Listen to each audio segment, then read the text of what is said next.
Kids still need to be outside. They still need to be able to play outdoors and go for walks and ride their bikes and do all the stuff that a lot of us would like to remember from our childhoods. But technology is more part of their lives.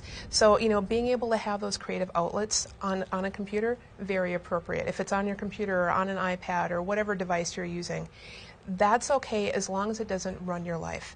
If it becomes hard to let go of, if it becomes something that is more habitual and not something that's just a diversion, then it can become an issue. Especially when I was a new student at my school as a freshman, I felt like I had to keep up with people by being active on Facebook and keeping track of who was friends with who and who was posting on whose wall and kind of participating in that to make friends. And I definitely feel pressure to keep up. If I quit Facebook for a month or something, I would be out of the loop. I would miss out on events. I wouldn't know what my friends are into. Initially, when I can't access technology, if I'm caught up in something for a couple hours and I know somebody's texted me, I feel like I'm inconveniencing them. They expect me to respond and I can't, so that's an inconvenience for them, which the more time I spend away from technology, the more I realize that's not really how it is, but kind of in the moment, I feel like, I should respond, A lot of people are starting to realize that when they're always responding to text messages and emails and checking Facebook and all of these things that are so easy to get caught up in, is that we're almost in a constant state of agitation. How am I going to respond? Or did I respond? Or did I respond quick enough? Or, and that kind of constant state of agitation can really start to take a toll after a while.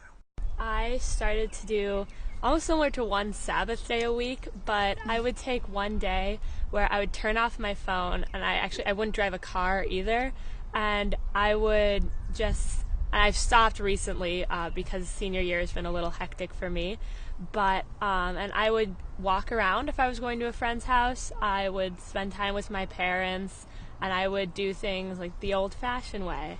And I found that I had to do that because I was becoming addicted. I think as I've gotten older, that's very much become a part of how I see technology. It's there as a very useful tool, but you also have to take a step back and learn how to be bored and be, out of boredom often comes creativity away from technology. And I think that's an important thing that my parents have taught me how to do.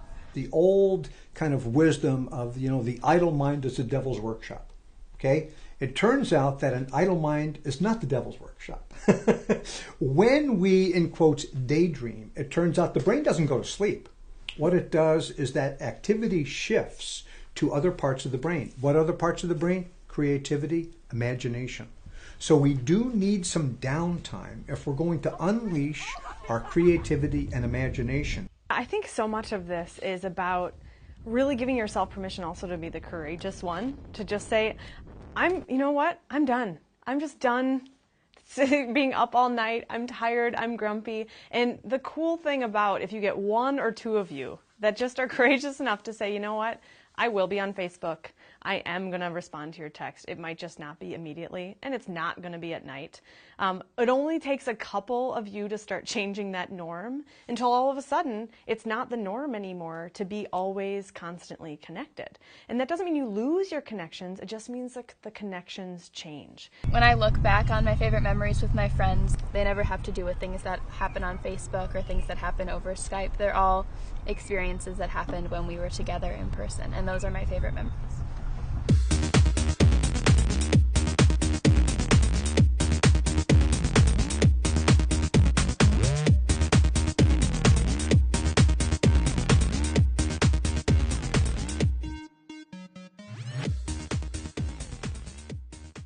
All of this technology is powerful indeed, and we need to take control of it so that it doesn't control us. If you're spending a lot of time wired into the world, think about what you might be missing. And remember, think twice about what you post. Your digital reputation matters and may follow you for the rest of your life. You want to use these powerful social tools to your advantage. I'm Larkin McPhee. Thanks for watching.